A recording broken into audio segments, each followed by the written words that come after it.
Hey folks, Craig Danger, vinyl record player. Oh, back again. Today we're talking about 1968. Is 1968 the best year in music ever? Tough question. I think Craig Danger has 10 answers for you that might convince you that this is the case. So please, act as if you're behind the wheel of a 1968 Dodge Charger with a Hemi and buckle up.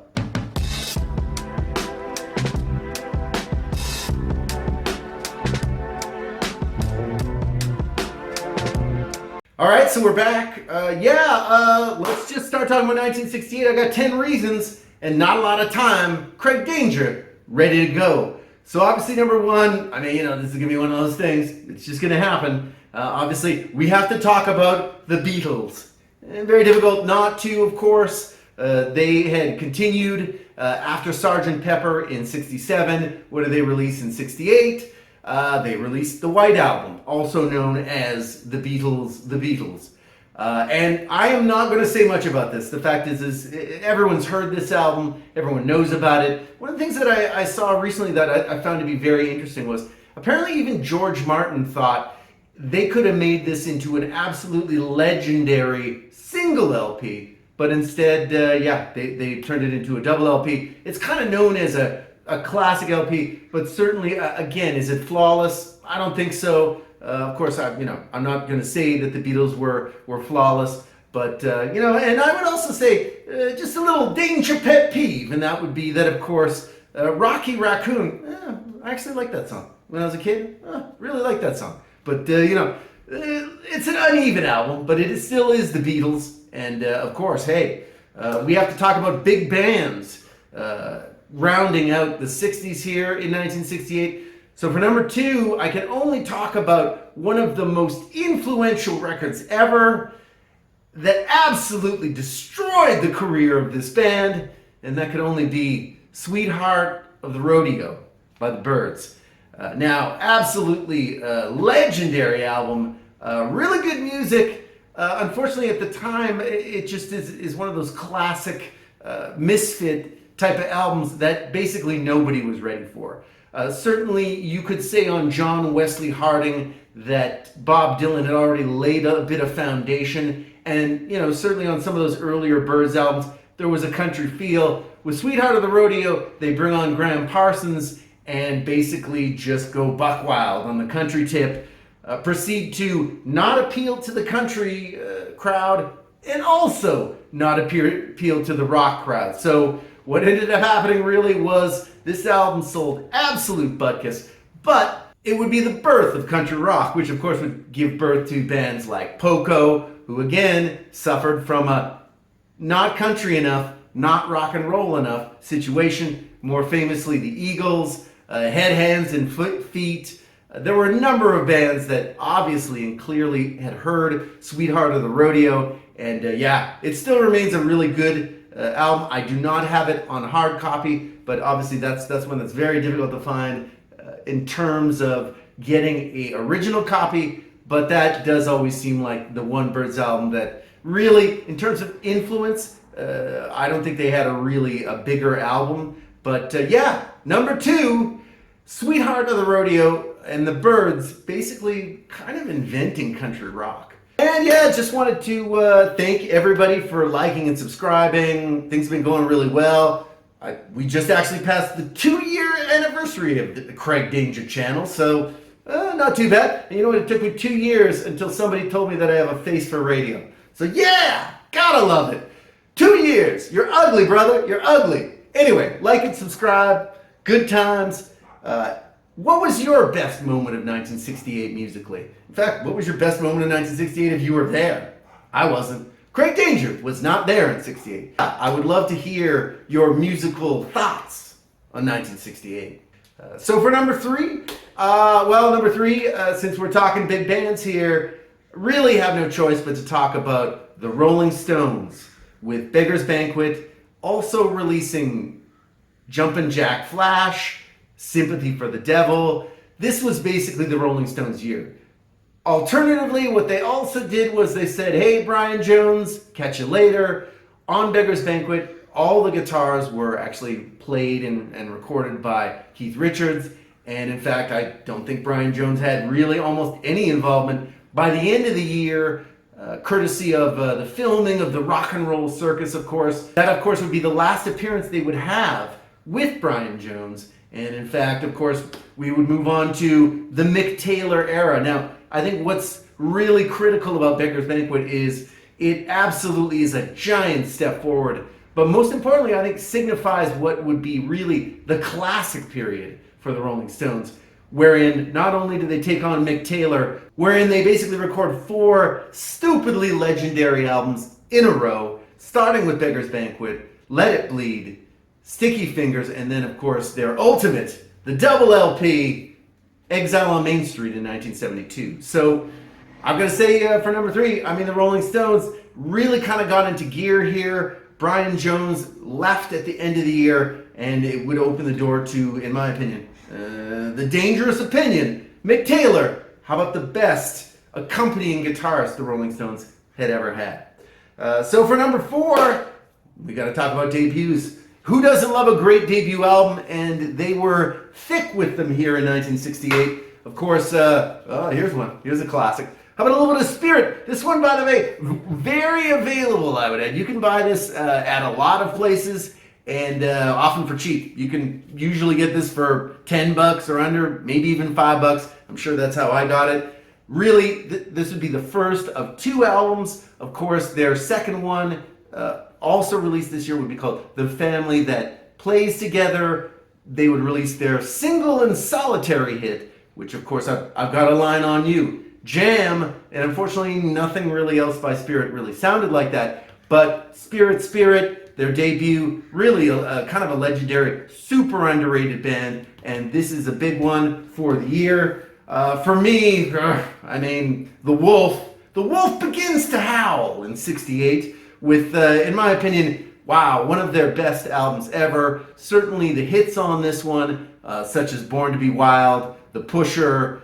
But in my opinion, obviously, you know, you got to talk about Desperation, written by John Kay. Legendary song, so good. But you know what, this album, it's a little patchy in spots, I'll give it to you. But really, from this point on, they would put out about 6 or 7 just drop-dead classics. Unfortunately, after this, they would maybe have 1 or 2 decent selling singles, and then that would kind of be it for Steppenwolf for a good period of time. But wow, Steppenwolf, Born to Be Wild, in my opinion, one of those really groundbreaking records in terms of rock and roll in general. Certainly John Kay singing, that voice, just killer. But yeah, I feel like this is a little bit of foundational when it came down to rock and roll in the 70s. And Steppenwolf, featuring, of course, Born to Be Wild from 68. Woo, that's a legendary one.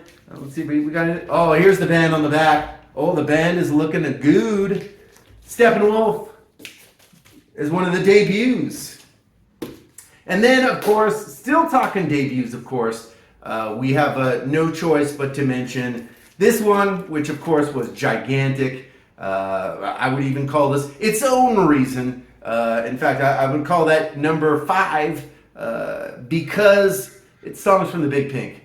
Certainly at the time, this was considered just a monstrous album. Obviously, Dylan is very affiliated with this in terms of not only songs, but obviously the band did, of course, accompany Dylan on the ill-fated 1965 tour that he had when he went rock and roll. But certainly this album remains kind of a classic and is a debut. Really changed sort of the direction of music at the time. It changed the direction of music enough that it influenced monstrous people like, of course, who? Like Eric Clapton, who that year would, of course, leave Cream. They would play the last gig until about 1993 when they reunited to be put in the Rock and Roll Hall of Fame. But also, really, it would influence him to next year join Delaney and Bonnie on tour after his ill-fated experiment with Blind Faith. Because, of course, why? Eric Clapton was in search of sort of a rootsier feel, and of course, Delaney and Bonnie had that in spades. But the band, songs from the Big Pink, huge album, really this album and their second album, of course, the self-titled The Band, or the Brown Album as it's also known, both legendary albums, and this one, of course, in my opinion, greatly influenced and changed the direction of music, really almost created Southern rock in some manner, and has to be recognized.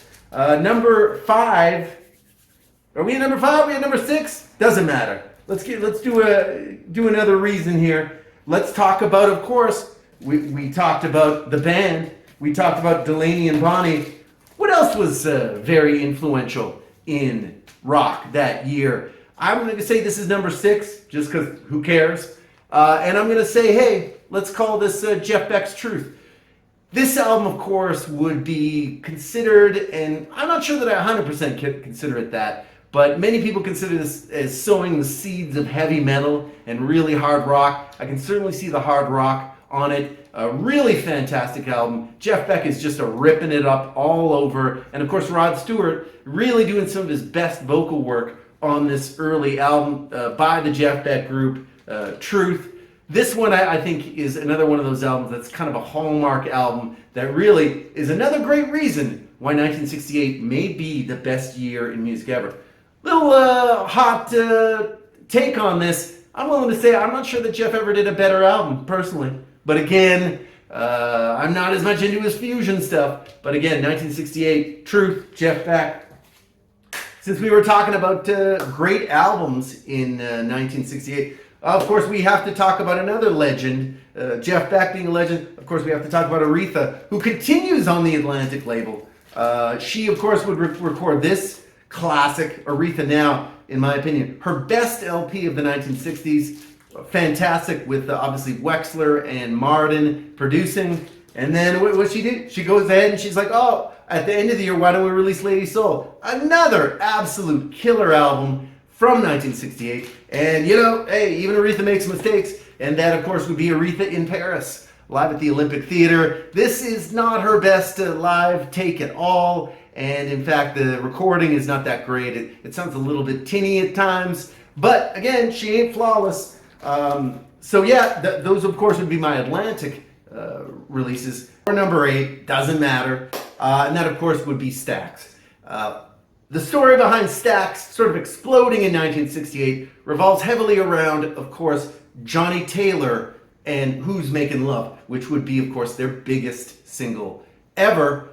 What happened? Well, unfortunately, Atlantic was purchased by the Warner Group, and what happened is that during this purchase, it was discovered that even though Jim Stewart, who had headed Stax in '65 when they first signed a deal with Jerry Wexler and Atlantic to distribute the records, turned out that the lawyer actually had put something in where, hey, we're not just distributing Stax records, we're owning them, and we own all the demos, and if ever it's released, Atlantic owns it. So basically, come late 67, early 68, the owners of Stax come to realize they own absolutely nothing as far as their released material. What's more, Otis Redding had died, a monster star, and of course, they didn't even own any Otis masters because, of course, he was on Atco, a division of Atlantic. So what do? They go ahead and they release 50, 60 albums over a period of 2 years, including in April '69, they would release upwards of 30 singles in an attempt to rebuild their catalog. Of course, Johnny Taylor's Who's Making Love would absolutely set the charts on fire, be their biggest selling single up until then, and it would actually kind of keep Stax going at least for another 3 to 4 years. Again, a fantastic story where basically they were completely robbed of all of their music, and basically within a year they had built up really a monstrous catalog that at the time would be, of course, distributed by Columbia, which again later would be a problem. That might be something I might mention in a 1974 episode.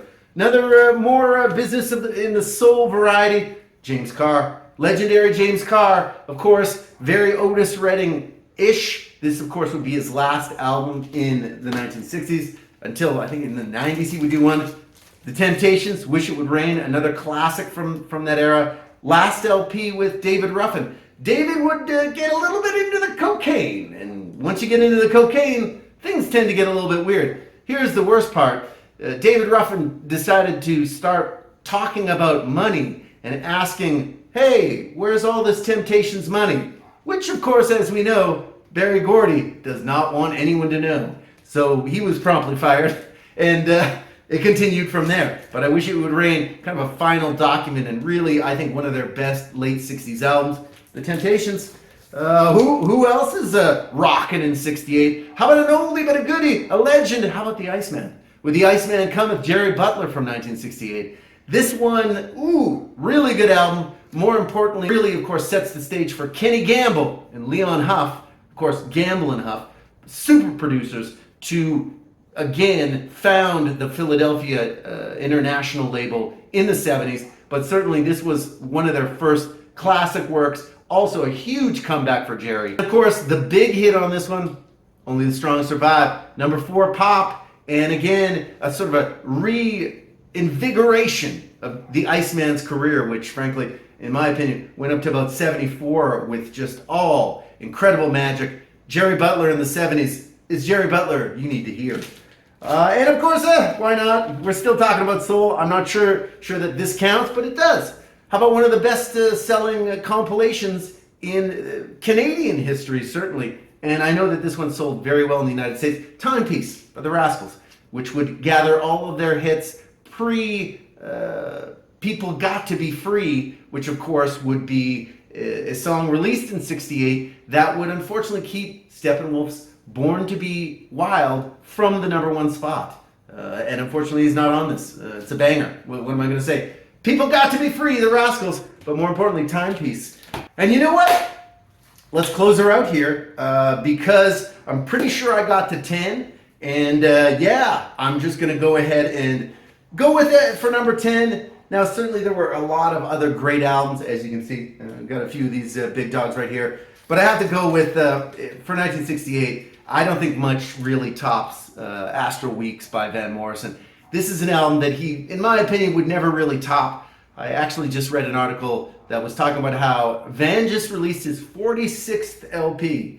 But you know what, I still would say that this is definitely within the top 3 of all 46 of those albums. Something really special about this, almost cosmic, a lot of sort of folky, jazzy. It's all over the place, this thing, but it is certainly a must-have for pretty much everyone. Astral Weeks, Van Morrison, this is kind of one of those albums that I continue to play at least 2, 3, 4, 5 times a month. Perfect summer record and perfect Sunday record, really. Just a fantastic, fantastic record. Van Morrison, not his first album, but really, in my opinion, one of his absolute best, if not his best. Also from 1968. So yeah, we had some problems with the numbers, but I know you guys didn't come here for the math. Let's be real. But yeah, again, like, subscribe. Thank you again for sticking around with me here. And you know what? I'm just going to have to see you on the next one.